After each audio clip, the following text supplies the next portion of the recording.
El resultado impactante de la encuesta de la BBC, la verdadera razón por la que 10 pascalices temen a México.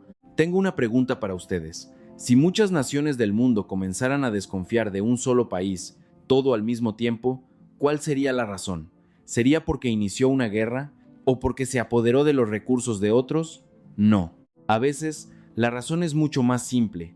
Es porque ese país escaló la montaña del éxito demasiado rápido. La BBC realizó una encuesta de opinión global en la que participaron aproximadamente 188,000 personas de todo el mundo. La pregunta era sencilla: ¿la influencia de este país en el mundo es positiva o negativa? Los resultados fueron completamente inesperados. Una gran mayoría de los encuestados respondió que tenía una visión compleja sobre la influencia de México. ¿Se trata de un simple rechazo o hay algo más profundo? La verdad es que detrás de esos números se esconde una emoción mucho más compleja. Esa emoción se llama temor. Esta encuesta fue un ambicioso estudio de imagen global, planeado por la sede de la BBC en Londres. La investigación fue llevada a cabo por GlobeScan, una firma de sondeo de opinión internacional, entrevistando a personas en 19 pascalices. Se utilizaron métodos tanto presenciales como telefónicos. En la lista de países a evaluar se encontraban las potencias tradicionales como Estados Unidos, China, Rusia y Alemania. Sin embargo, en un rincón de esa lista había un nombre que no todos esperaban ver: México, una nación con cerca de 130 millones de habitantes. Normalmente, los países que reciben altas calificaciones negativas en este tipo de encuestas son siempre los mismos: Estados Unidos, Rusia, Irán, Corea del Norte. Entonces, ¿por qué México apareció en esta lista? Demos un vistazo a los resultados. En China, el 71% de los encuestados vio a México de manera negativa, con solo un 25% de opiniones positivas. En Brasil, la cifra negativa fue del 46%. En España y Alemania, fue del 42% y 32% respectivamente.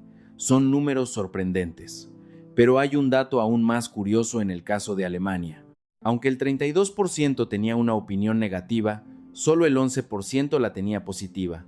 Un abrumador 57% se declaró neutral. Esto significa que casi 9 de cada 10 alemanes no sienten ni agrado ni desagrado por México, pero tampoco un interés o aprecio particular. Sin embargo, incluso en esa aparente indiferencia se esconde una tensión sutil. En total, fueron 10 los países que mostraron una visión negativa de México en esta encuesta.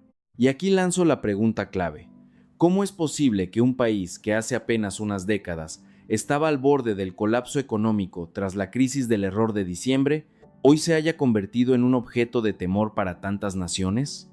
En 1995, la economía mexicana estaba en ruinas.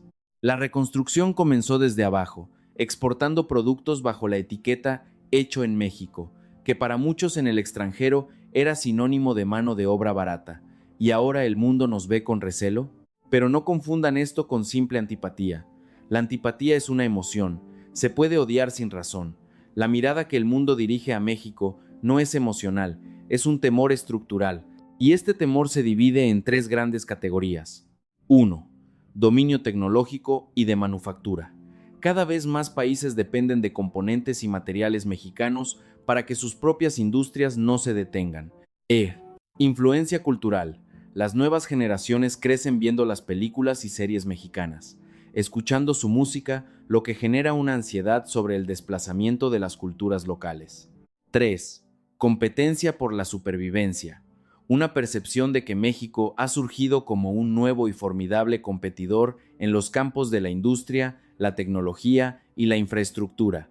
Hoy vamos a analizar, una por una, las verdaderas emociones que sienten estos países siguiendo estas 3 corrientes. Empezaremos en el puesto número 10 y subiremos hasta el número 1. No les diré aún qué país ocupa el primer lugar. Si escuchan hasta el final, la respuesta será evidente. Y en ese momento, puede que primero sientan sorpresa, luego una profunda conmoción y finalmente un extraño orgullo. Pero antes, aclaremos una cosa: ¿hasta dónde ha llegado México? Según el ranking de las naciones más poderosas del mundo publicado en 2026 por US News, México ocupa el 6.º lugar. Esto lo sitúa por encima de Francia 7 grados y el Reino Unido 9 grados. El país, que hace unas décadas apenas ensamblaba productos para marcas extranjeras, ahora supera a potencias industrializadas tradicionales. En 2025, el valor de las exportaciones mexicanas alcanzó casi los 600.000 millones de dólares, con productos de alta tecnología como vehículos, partes aeroespaciales y dispositivos médicos, representando una porción enorme. Por ejemplo, muchos de los sensores y arneses electrónicos de precisión, indispensables en los automóviles y teléfonos inteligentes, se fabrican hoy en México. Mientras usted duerme, tecnología valorada en miles de millones de dólares viaja en aviones y barcos desde México a todos los rincones del planeta. Y no es solo la economía. El país que antes era visto como un taller de ensamblaje, ahora exporta sistemas de infraestructura complejos y soluciones de software al mundo. Pero esta historia comenzó mucho antes. Tras la crisis de 1994, la gente en México se preocupaba por qué iba a comer al día siguiente. La situación económica no era mejor que la de algunos países africanos. Sin embargo, en 30 años, el panorama ha cambiado por completo. Es como si una familia que ganaba el salario mínimo de repente pasara a tener ingresos de clase mundial. El inicio de este cambio, visto desde fuera, parecía insignificante. Comenzó con la evolución de las maquiladoras.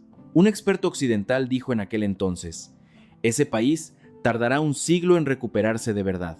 Mucha gente creyó esas palabras, pero la historia tomó un rumbo completamente diferente. México ascendió por la escalera industrial, de los textiles a las autopartes, de las autopartes a los automóviles de lujo, de ahí a la industria aeroespacial. Cuando los primeros automóviles completamente ensamblados en México llegaron a los mercados de Estados Unidos en la década de los 90, los ingenieros locales se rieron. ¿Esa gente fabricando coches? Pero la risa no duró. Los vehículos eficientes y de alta calidad producidos en México, impulsados por tratados comerciales, conquistaron el mercado global. Hoy, las plantas en el Bajío y el norte del país son de las más productivas del mundo. Luego vino el software. Cuando en los años 2000 las empresas de Guadalajara comenzaron a desarrollar software de alta calidad, las compañías de Silicon Valley apenas les prestaron atención. Pero México, en un abrir y cerrar de ojos, se convirtió en un centro neurálgico para el desarrollo tecnológico, una posición que ha defendido y expandido desde entonces. Del acero al software, del software a la biotecnología, y ahora expandiéndose a industrias culturales como el cine y la música, e incluso a la industria espacial. Escalar casi toda la escalera industrial en una sola generación es un caso extremadamente raro en la historia mundial. El problema fue precisamente esa velocidad. Fue demasiado rápido. No dio tiempo a que otros países se adaptaran. Vieron con sus propios ojos cómo la nación a la que alguna vez vieron con condescendencia, de repente los estaba superando. Imaginemos la historia de un pueblo. Una familia muy humilde se muda al pueblo. Al principio, los vecinos les comparten comida y les ayudan a encontrar trabajo. 10 años después, esa misma familia abre la tienda más grande del pueblo. 20 años después, uno de sus miembros se postula para alcalde. ¿Cómo cambiarían los sentimientos de los vecinos? Al principio, sentían compasión, luego, admiración. Pero con el tiempo, esa admiración se transforma en incomodidad y finalmente en temor. La mirada que el mundo dirige a México está exactamente en ese proceso de cambio. El país que subestimaban se convirtió en un competidor, y ese competidor, de un día para otro, comenzó a parecer una amenaza. Ahora, veamos paso a paso cómo nació ese temor. La primera corriente es el dominio económico. Hablemos de los países que comenzaron a sentirse incómodos por la omnipresencia de los productos y empresas mexicanas. Para entenderlo, viajemos a África. Son las 6 de la mañana en Nairobi, Kenia. La alarma del smartphone de un joven suena. Es un teléfono de una marca ensamblada en México. Va a la cocina y abre la puerta del refrigerador. El refrigerador también es de una marca cuya producción principal está en México. Y en ese momento piensa: ¿por qué hay tantas cosas mexicanas en mi casa? Esa pregunta es el punto de partida de nuestra historia de hoy. El refrigerador Mave, el pan Bimbo para el desayuno. Para ir a dejar a sus hijos a la escuela, se dirige a la parada del autobús. El que llega es un autobús con chasis fabricado en México. Al llegar a la oficina, enciende su computadora y el monitor es de una marca que produce en Tijuana. En un solo día de una persona, las empresas mexicanas aparecen una y otra vez. Él no es consciente, pero su día no puede empezar sin productos hechos en México. En la encuesta de la BBC, Kenia ocupó el puesto número 10. Negativo, 34%. Positivo, 34%. Un empate exacto. Más que odio, es una sensación de incomodidad. ¿Por qué todo a nuestro alrededor es de México? Les daré una cifra. La cuota de mercado de la panificadora Bimbo en varias regiones de África supera el 30%. En el sector de la construcción, Cemex es un jugador dominante. Para ponerlo en perspectiva, es como si fueras a la tienda de tu barrio y el 30% de todos los productos en los estantes pertenecieran a la misma compañía. Quieres comprar algo diferente, pero lo primero que ves es esa marca. La gente en Kenia siente algo parecido. No siempre fue así. En la década de 2010, empresas mexicanas establecieron centros de capacitación en Nairobi. Cemex participó en la construcción de carreteras. Mabe donó electrodomésticos a escuelas. En ese entonces, los medios kenianos los llamaban los verdaderos amigos de África. El ambiente empezó a cambiar cuando las empresas locales comenzaron a desaparecer. En Kenia había pequeñas empresas que intentaban fabricar sus propios electrodomésticos. Había pequeñas fábricas de ensamblaje, pero no podían competir en precio con un gigante que produce millones de unidades. Usemos una analogía. No cuesta mucho más gas cocinar para 10 personas que para una. La estructura de costos de una empresa mexicana que fabrica millones de unidades es completamente diferente a la de una empresa keniana que fabrica unos pocos miles. La diferencia no es de tecnología, es de escala. Un joven empresario keniano dijo una vez: "Sabemos que los productos mexicanos son buenos, pero por favor, dennos tiempo para aprender. México tampoco lo logró de la noche a la mañana, ¿verdad?". ¿Les suenan estas palabras? ¿Recuerdan cómo estábamos hace 30 años, recibiendo inversión extranjera, aprendiendo tecnología de otros países y preguntándonos con ansiedad si algún día podríamos ser como ellos? Hubo un tiempo en que crecimos bebiendo leche importada mientras veíamos con anhelo los coches fabricados en el extranjero. ¿Lo que África siente ahora no es similar a lo que sentimos nosotros en aquel entonces? Por eso, no es algo para enojarse, es algo para entender. Por supuesto, hay cambios. Empresas mexicanas han comenzado programas para desarrollar proveedores locales en Kenia. Están invirtiendo en la formación de técnicos.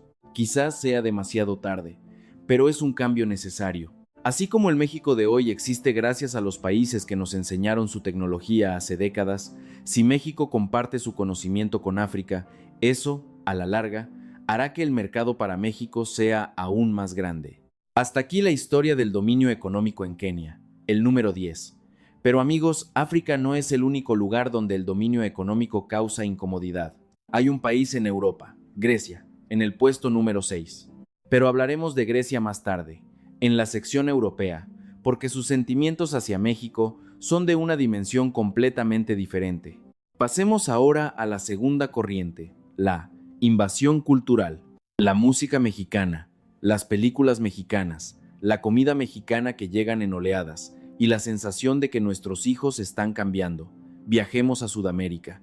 Empecemos con Perú, en el puesto número 9. En la Plaza San Martín de Lima, casi 300 jóvenes están reunidos. Visten trajes coloridos. De los altavoces suena a todo volumen la banda sonora de una popular película mexicana.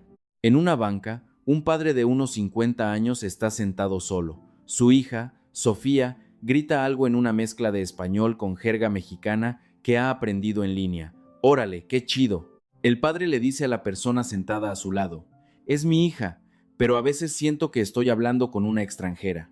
En la encuesta de la BBC, Perú fue el noveno, negativo, 37%, positivo, 37%, otro empate exacto. Pero la naturaleza de este empate es diferente a la de Kenia. Kenia era por los productos. Perú es por la cultura. La generación joven de Perú está fascinada con la cultura mexicana. Se saben los diálogos de sus películas favoritas, sueñan con viajar a la Ciudad de México. Mientras tanto, la generación de sus padres es gente orgullosa de la salsa, del tango, de la civilización inca. Se sientan en la misma mesa, pero viven en mundos culturales diferentes. Hay una brecha generacional dentro del mismo hogar. ¿Recuerdan En los años 80 y 90, cuando las películas de Hollywood, el pop y los jeans llegaron como una avalancha a México, ¿qué decía la generación mayor? Estos jóvenes de ahora no saben nada de ser mexicanos. Era la época en que un padre suspiraba al ver el póster de Michael Jackson en la habitación de su hijo. Lo que está sucediendo en Sudamérica ahora es sorprendentemente similar a lo que nos pasó a nosotros. La única diferencia es que en aquel entonces México era el receptor de la cultura estadounidense, ahora es el emisor. Los papeles de ataque y defensa se han invertido. Vayamos al puesto número 5, Filipinas. Negativo, 42%, positivo, 36%. En el norte de Filipinas hay una gran planta de una empresa mexicana de autopartes. Es una de las bases más importantes para la exportación de la región. Les contaré una historia que ocurrió en esa fábrica. A las 8 de la mañana, un gerente mexicano alinea a los empleados filipinos en el patio. Es la junta de inicio de turno. Los trabajadores filipinos están desconcertados. En su cultura no existe la costumbre de formarse y recibir órdenes a gritos por la mañana. El estilo mexicano: jerarquía, eficiencia, mejora continua. El estilo filipino: comunidad, prioridad a la familia. Un ritmo más pausado. Cuando el gerente mexicano pregunta: ¿por qué son tan lentos?, el trabajador filipino piensa: ¿por qué tanta prisa? Ninguno está equivocado, simplemente sus culturas son diferentes. Pero el dinero viene del lado mexicano, así que deben seguir las reglas de quien paga. Es como si hubieran traído a un yerno a la familia, que es muy trabajador y gana bien, pero simplemente no encaja con el ambiente del pueblo. En Spotify, el número de oyentes de música regional mexicana en Filipinas ha alcanzado los 14 millones. Es uno de los mercados más grandes del sudeste asiático. ¿Pueden creerlo? Los jóvenes filipinos aman el contenido mexicano, pero la gente mayor niega con la cabeza. Ese país de América Latina está tratando de cambiar hasta nuestra cultura. Se sienten incómodos en la fábrica e incómodos con la cultura. Ahora, vayamos al puesto número 4. Brasil. Negativo, 46%. Positivo, 36%. Después de China, es el país con la mayor proporción de opiniones negativas. Antes de hablar de Brasil, les daré una cifra. Una famosa película de un director mexicano se estrenó en Sao Paulo. Las 40,000 entradas se agotaron en solo 12 minutos. 12 minutos es el tiempo que se tarda en comer algo. En ese lapso, 40,000 boletos desaparecieron. Para los jóvenes de Brasil, México se está convirtiendo en un estándar de ensueño.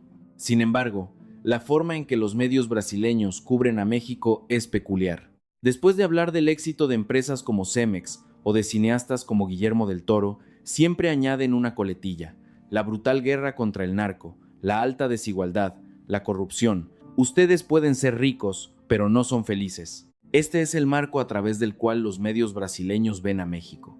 El PIB per cápita de Brasil es de unos $9,000. El de México es de unos $14,000. Usemos una analogía. Vives en el mismo edificio de apartamentos, pero en el departamento de al lado la luz está encendida hasta las 10 de la noche y los niños están estudiando. Un día tu hijo te pregunta: ¿yo también tengo que esforzarme así? ¿Podrías mantener la calma? Aunque en tu mente los admires y reconozcas su éxito, probablemente dirías en voz alta: tal vez tengan éxito así, pero seguro que no son felices. Estas palabras no son realmente para tu hijo, son para consolarte a ti mismo. Es una estructura donde la envidia y el resentimiento nacen al mismo tiempo. Esa es precisamente la emoción en la mirada de Brasil hacia México. Aman las películas y la música mexicana, pero en un rincón de su mente sienten una distancia inexplicable. Esto demuestra que no es simplemente una cuestión de gustos culturales, sino un problema psicológico. Ahora, subamos al tercer lugar, España. Los resultados de la encuesta: negativo, 42%, positivo, 24%. Que solo el 24% tenga una opinión positiva significa que 3 de cada 4 españoles no ven a México con buenos ojos. ¿Por qué?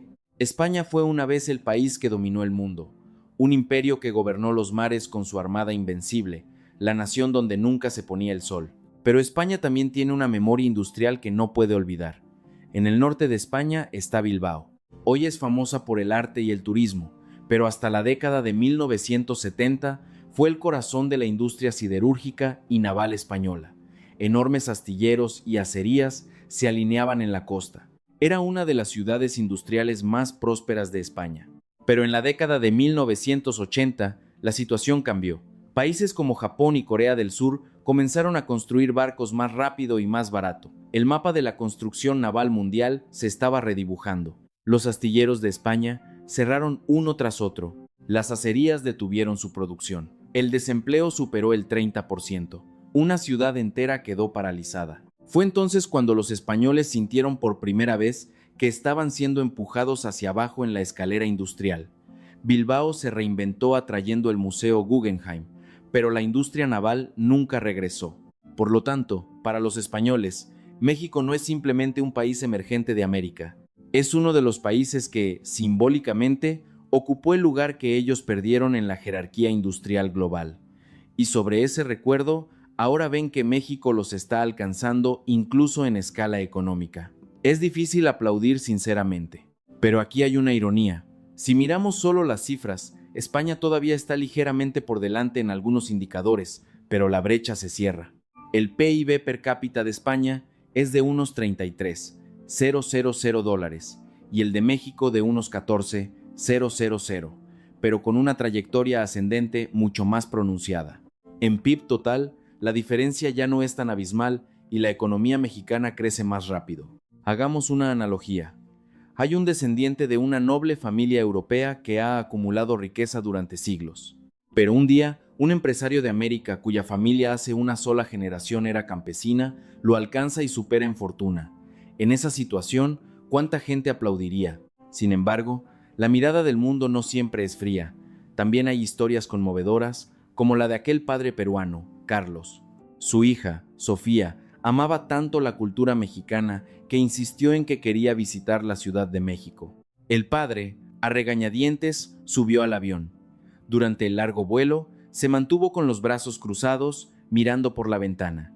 Probablemente pensaba, ¿qué tiene de especial México? Y entonces aterrizaron en el Aeropuerto Internacional Felipe Ángeles.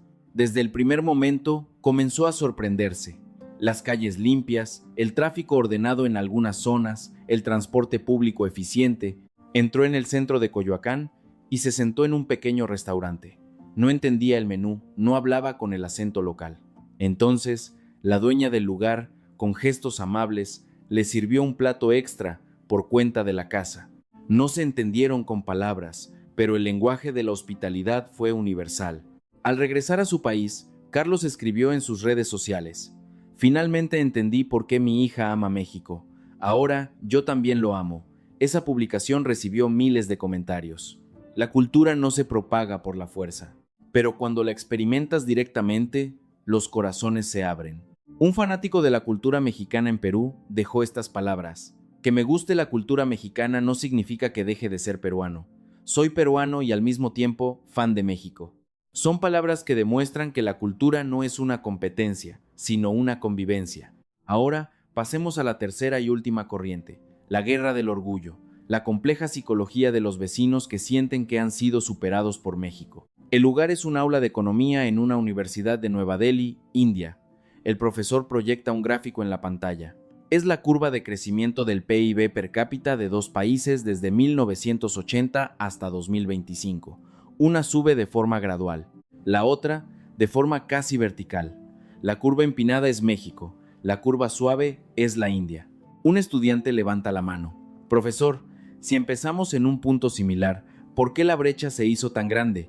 El aula quedó en silencio. La pregunta contenida en ese gráfico no es solo económica. Esa misma emoción se reflejó en la encuesta de la BBC. El resultado para la India fue negativo 28%, positivo 27%, neutral 45%. Positivo y negativo son casi iguales, y los neutrales son casi la mitad. Es un estado de «aún no he decidido», pero en esa neutralidad se esconde una emoción muy compleja. En 1980, el PIB per cápita de la India era de unos $266. En México era de unos 2,300. Ambos eran países en desarrollo, pero para 2025 la India alcanza unos $2,800, mientras que México supera los 14. 0,000. La brecha se ha multiplicado, a pesar de que la población de la India es 10 veces mayor. Un académico indio, egresado de Princeton, abordó esta pregunta de frente. En su libro, señaló un punto decisivo para explicar la diferencia entre México y la India: el sistema creado por el Estado. En la década de 1980, el gobierno mexicano tomó una decisión: construir una base industrial orientada a la exportación. Se invirtió en infraestructura, se crearon parques industriales y se establecieron programas de educación técnica. El país sentó las bases primero. Sobre esas bases, los padres corrieron. Salían a trabajar a las fábricas al amanecer, ganaban dinero y lo invertían en la educación de sus hijos. La desesperación de los padres explotó en el camino que el país había construido. Esos niños crecieron y crearon las empresas que hoy sostienen la industria mexicana. La elección de la India fue ligeramente diferente. Su primer ministro, Nehru, se centró en universidades de élite y en la industria pesada. Se crearon los institutos indios de tecnología EIT, de clase mundial, pero no se pudo garantizar una educación primaria en todas las aldeas remotas. Es como si México hubiera pavimentado caminos hasta el último rincón del pueblo para que todos pudieran caminar, mientras que la India construyó una sola superautopista, que solo unos pocos podían usar. Las personas en las aldeas sin caminos, por mucho que corrieran, ni siquiera podían llegar a la línea de salida. El resultado fue claro.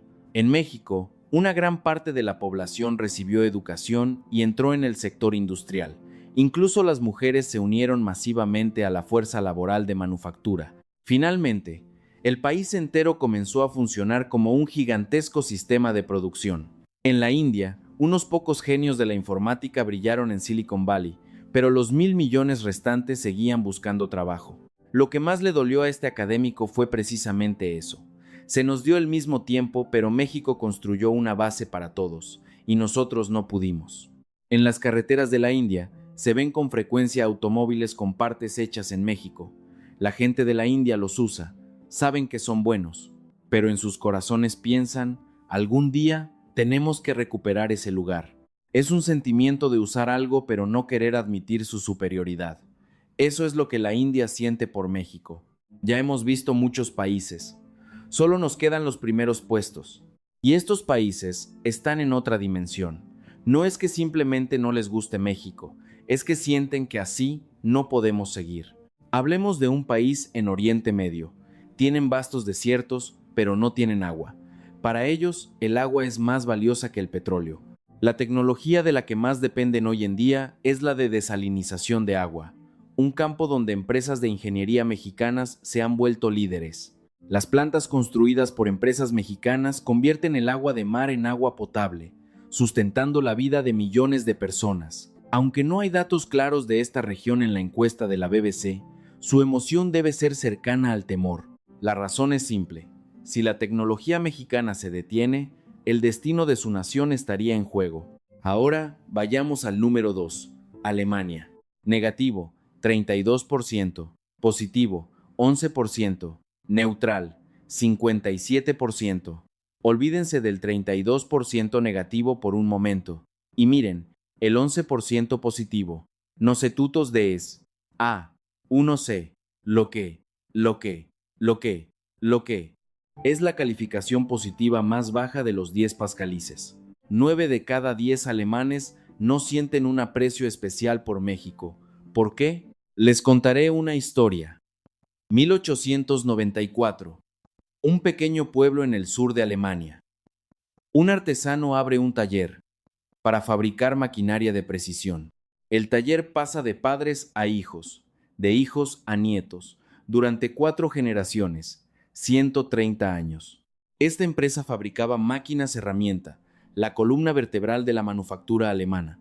Pero en enero de 2026, esta empresa con 130 años de historia toma una decisión. Acepta una alianza de capital con un conglomerado industrial mexicano. ¿Por qué? En 2025, en Alemania, una empresa quebraba cada 23 minutos. En el tiempo que han visto este video, una empresa alemana ha desaparecido. Una revista económica alemana lo llamó la Gran Extinción. ¿Qué pasó? Los costos de energía se dispararon, los dueños de las empresas envejecieron sin sucesores y no pudieron seguir el ritmo de la inversión masiva que requiere la era de la IA. El famoso modelo por Mittelstand por alemán, empresas pequeñas pero líderes mundiales en su nicho, se está tambaleando desde sus cimientos. Esa empresa era una de ellas. Las deudas crecieron, su principal cliente, la industria automotriz alemana, entró en crisis y ya no podían sostenerse por sí mismos. Finalmente, necesitaron la ayuda de México. Es como si una familia aristocrática europea, con un castillo de 300 años, ya no pudiera pagar la calefacción. Finalmente, tienen que vender el castillo. Y quien aparece para comprarlo es descendiente de una familia que, hace 80 años, vivía en una casa con techo de paja. ¿Cómo se sentiría ese aristócrata? No es solo una transacción, es una cuestión de orgullo. Lo que está ocurriendo en Europa hoy se parece a esa escena.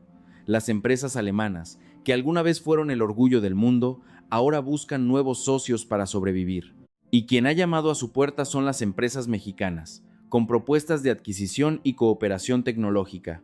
Y finalmente, el número 1, el país que ve a México de la forma más negativa. Negativo, 71%, neutral, 2%. Solo un 2% es neutral. 7 de cada 9 personas en este país ven a México de forma negativa. Ese país es China. Pero aquí hay un hecho crucial. China es uno de los socios económicos más importantes de México. Un volumen masivo de comercio fluye entre ambos países todos los días. ¿Cómo es posible que 7 de cada 10 ciudadanos del país que es tu socio comercial te vean negativamente? Todo comenzó alrededor de 2010.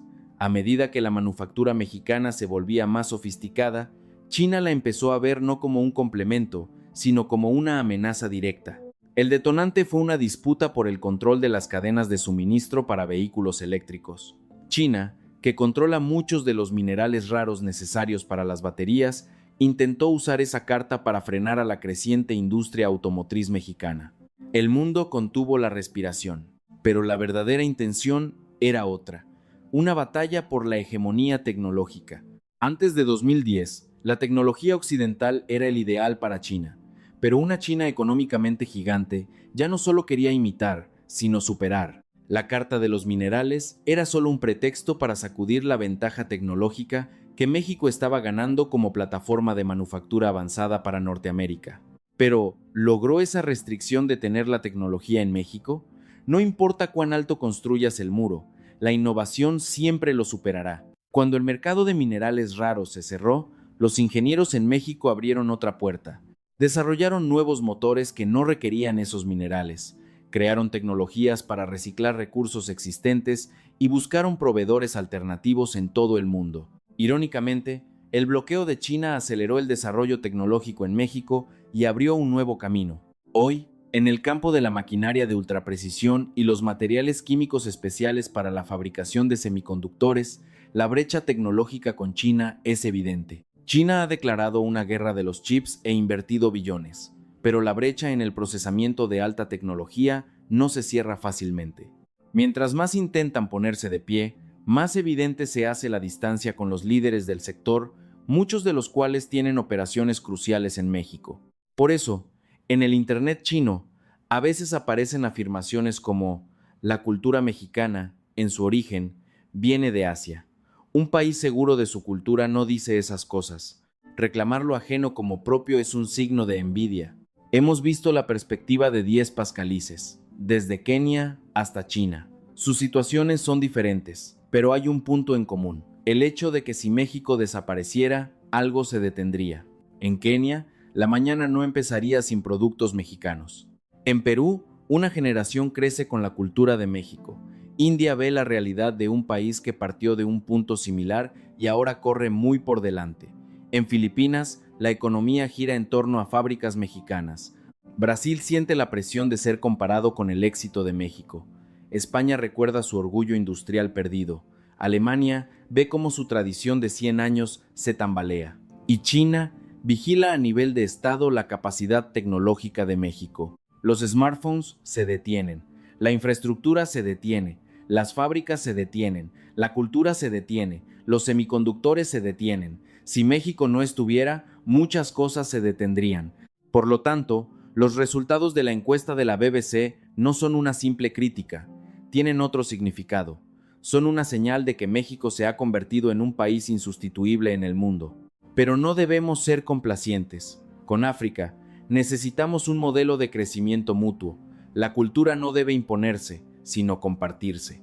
Si nos volvemos arrogantes por nuestra ventaja tecnológica, algún día podríamos perderla, así como Estados Unidos cedió el mercado de semiconductores a Japón en su momento. Recordemos las cifras una vez más. En 1995, tras la crisis, México era un campo de escombros económicos, pero en 2025, el valor total de lo que México vendió al mundo en un año se acerca a los 600,000 millones de dólares. Una cifra comparable a la economía entera de muchos países. Sus empresas tienen una capitalización de mercado global y su mercado de valores es uno de los más importantes de América Latina. Y ahora mismo, ese país se prepara para lanzar su propia generación de cohetes espaciales desarrollados localmente. ¿Quién creó todo este cambio? Fue la generación de nuestros padres, que trabajaron en las fábricas desde las ruinas de la crisis. La generación de nuestras madres, que lucharon toda la noche para sostener a sus familias. Y ahora, la generación de nuestros hijos e hijas, que en este mismo momento, en fábricas, en laboratorios de semiconductores, en centros de investigación y como creadores, están grabando el nombre de México en el mundo. Es la generación que ustedes criaron, el país que ustedes construyeron. La BBC preguntó, ¿cómo ven la influencia de México? 10 países respondieron con una mirada compleja. Pero piénsenlo, que el mundo tema a un país es la prueba de que ese país ha llegado a un lugar que ya no puede ser ignorado. Quizás, el valor de ser temido es el camino para convertirse en una gran nación.